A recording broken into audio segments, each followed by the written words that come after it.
Dans cette exhortation, je te donne 4 raisons pour lesquelles Dieu peut te dire non et 3 signes qui accompagnent le nom de Dieu. Eh bien, si c'est la première fois que vous découvrez cette chaîne, ici, nous parlons des valeurs du royaume de Dieu en tant qu'enfant de Dieu, en tant que chrétien. Si vous n'avez pas encore fait la paix avec le Seigneur Jésus-Christ, je vous invite, à accepter le Seigneur Jésus aujourd'hui même parce que Jésus-Christ a vaincu la mort, il a donné sa vie pour que vous ayez la vie éternelle, que vous ayez accès à Dieu, accès au paradis, accès à la présence de Dieu.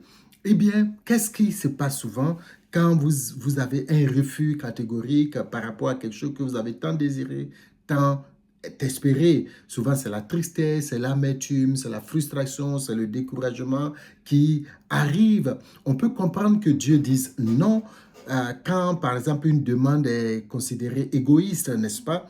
Mais Dieu peut souvent nous dire non quand nous avons même de bonnes motivations. Même dans des cas où nous voulons l'honorer, Dieu peut toujours dire non. Eh bien, pourquoi? On va voir quelques cas. Le premier cas que nous voyons, aujourd'hui, je ne vais pas citer ou lire les passages en question, mais je veux simplement que vous puissiez voir que dans la Bible regorge donc d'illustrations en ce qui concerne Dieu qui refuse certains actes des hommes ou certaines demandes. Le premier cas, c'est David.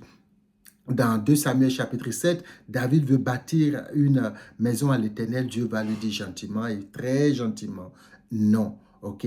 Le deuxième cas qu'on voit, c'est par exemple le prophète Élie dans 1 roi chapitre 19, où le prophète va vouloir, il demande à Dieu de le faire mourir, Dieu va lui dire non. Alors qu'il fuit Jézabel, qu'il fuit Akab, pensant qu'il est le seul prophète qui est resté, qu'on a tué tout le monde. Le troisième cas, c'est l'apôtre Paul dans la Bible qui va se retrouver dans une situation où il va avoir quelque chose dans sa chair qui va appeler une échade.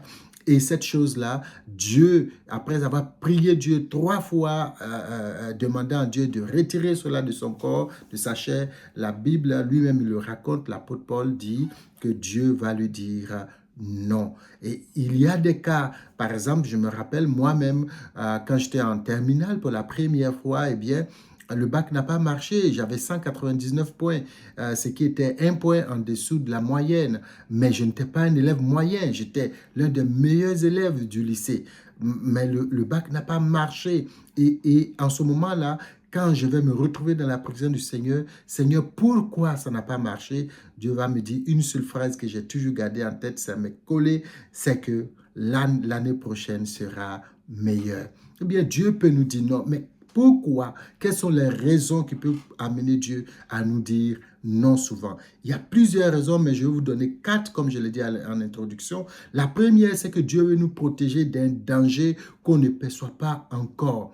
Le cas emblématique dans la Bible qu'on connaît, c'est, j'imagine que vous avez déjà pensé à ça, c'est Balaam qui est en train de partir chez Balak pour pouvoir maudire Israël, et son âne va lui faire des tours juste parce que Dieu, l'ange de Dieu, empêchait donc Balaam de pouvoir aller maudire Israël. Pourquoi? Parce que s'il continuait dans ce sens, il allait être frappé de mort. Donc Dieu va le protéger. Ce non, ce refus, cette obstruction va être dans l'optique de le protéger de ce danger. La deuxième chose, c'est de nous protéger d'une mauvaise décision, d'une mauvaise direction, ou bien de nous détourner d'un mal. Par exemple, l'apôtre Paul le dit dans le passage qu'on a vu là, que si l'échade lui était enlevée, peut-être qu'il serait enflé d'orgueil. D'accord? Il a dit pour ne pas m'enorgueillir à cause de la qualité de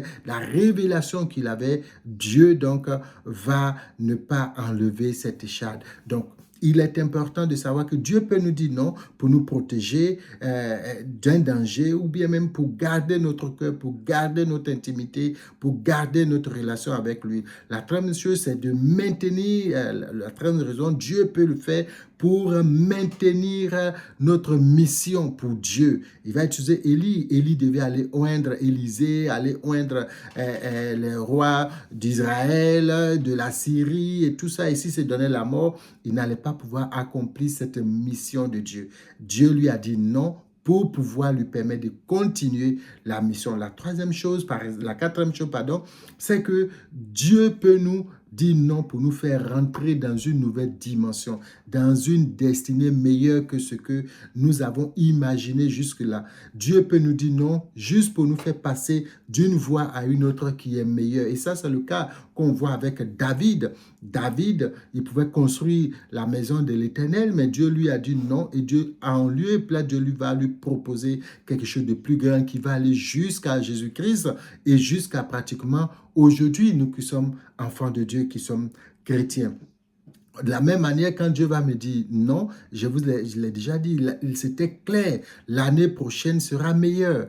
Et l'année qui a suivi, ça a été un résultat extraordinaire avec une mention bien au bac, alors que la première année, c'est peut-être si c'était une mention passable, une mention bien au bac qui m'a permis d'entrer à l'INP. Donc Dieu peut te dire non à un instant, à un moment de ta vie, juste parce qu'il veut te faire entrer dans quelque chose de plus glorieux, de plus merveilleux, de plus intéressant. Mais quels sont les signes qui accompagnent le nom de Dieu? Parce que comme on l'a dit, quand tu reçois, quand tu es en face d'un nom, la chair peut vouloir te pousser à la tristesse, à l'amertume, à la frustration et puis t'amener à faire des choses peut-être qui ne glorifieraient pas le Seigneur. Mais quand Dieu te dit non, il y a des signes qui accompagnent cela. La première chose, c'est la paix et la sainteté. Tu as une paix. Même quand tu es dans les difficultés, il y a une paix. Et cette paix-là fait que tu te maintiens toujours dans la présence ou bien dans la relation avec le Seigneur. Le nom de Dieu s'accompagne à la paix. Vous savez, quand vous lisez, par exemple, David, vous voyez l'enthousiasme avec lequel David va se retrouver dans la présence du Seigneur. David ne va pas se morfondre, se plaindre ou bien pleurer parce que Dieu lui a refusé quelque chose. David, d'ailleurs, va se voir comme un peu beaucoup plus petit par rapport à toutes ces merveilles, tout ce que Dieu va lui dire, malgré le nom. Il va voir quelque chose de grand. Et dans la vidéo que nous avons, dans l'exhortation de la semaine dernière, nous avons parlé d'une technique pour pouvoir faire face aux paroles négatives qu'on a appelée donc la réévaluation cognitive. C'est-à-dire prendre une nouvelle qui semble ne pas être positive, une parole qui semble ne pas être positive, la tourner d'une manière à ce que nous soyons nous-mêmes dans la position de force. OK? Donc, je pense que ça, c'est quelque chose qui est important à comprendre. La deuxième chose, c'est que le nom de Dieu nous rapproche de Dieu. OK, nous rapproche de lui et puis change notre manière de prier. Quand Dieu te dit non, ça va te changer ta manière de prier. Tu vas passer du Dieu, donne-moi ceci, donne-moi cela, donne-moi ceci, comme si Dieu était une machine à sous, à cash, pour t'amener vers une sorte de prière dans laquelle maintenant tu vas commencer à dire Dieu, montre-moi ce que tu veux m'enseigner à travers cette situation. Quelle direction veux-tu que je prenne? Quelle est la nouvelle porte que tu veux ouvrir pour moi maintenant? Le nom de Dieu te pousse à la prière. Le nom de Dieu te pousse à rentrer dans la présence de Dieu. Le nom de Dieu te rapproche de la présence de Dieu. Ce n'est pas un nom pour te faire du mal, c'est un nom pour te rapprocher de lui, pour qu'il te donne une direction nouvelle de ta vie. Troisième chose, la dernière, qui est un signe du nom de Dieu. On a parlé de la paix, on a parlé du fait que cela te rapproche de Dieu. Eh bien, le nom de Dieu te donne une perspective nouvelle. Le nom de Dieu te donne pas le nom de Dieu, c'est le nom négation de Dieu t'ouvre des portes nouvelles, une bénédiction nouvelle, quelque chose de grand, quelque chose d'extraordinaire. C'est le cas qu'on a vu avec David, c'est le cas qu'on voit même avec l'apôtre Paul. Malgré l'échelle, l'apôtre Paul était donc toujours en train d'aller de lieu en lieu. Il est arrivé de Maus, il devait aller en Asie. Un ange du Seigneur va lui dire non. Il va aller donc évangéliser. Et aujourd'hui, cette évangélisation va permettre à l'Europe de recevoir l'évangile. Dieu va toujours ouvrir une porte quand il dit non. Et on le chante. Dieu ouvre un chemin là où tout semble fermé parce qu'il a toujours un plan merveilleux. Quand il dit non ici, c'est parce qu'une autre porte plus merveilleuse s'ouvre. Alors, ma question, avant de terminer cette vidéo, j'ai dit, c'est une vidéo qui va écouter. C'est toi, est-ce que quand tu te retrouves dans une situation, tu sens que Dieu est en train de te dire non? Est-ce que tu te sens si abattu que tu n'as plus d'âme, que tu n'as plus de force pour continuer? Ou bien tu vois en cela une opportunité que Dieu est en train de te donner pour te rapprocher de lui et puis te donne une directive nouvelle, une orientation nouvelle dans ce qu'il veut que tu fasses, dans ce qu'il veut faire dans ta vie, dans ce qu'il veut accomplir dans ta vie. Comment tu abordes le nom de Dieu dans ta vie? Cela détermine beaucoup de choses. Cela détermine ta relation avec lui. Cela détermine ta confiance en lui, parce que Dieu ne te dit pas non pour te faire du mal, mais à chaque fois qu'un non se présente, moi je me rappelle une sœur que je voulais épouser, elle était claire et tout ça, c'est ce que je voulais, d'accord? Mais quand Dieu va me dire carrément non, cela ne va pas m'attrister, au contraire, je vais bénir le Seigneur parce qu'il m'a sauvé d'une situation que je vois aujourd'hui, mais on l'a tous compris, mon épouse aujourd'hui, c'est vraiment celle qu'il me faut et celle que le Seigneur m'a finalement donnée. Dieu peut fermer une porte pour ouvrir une meilleure.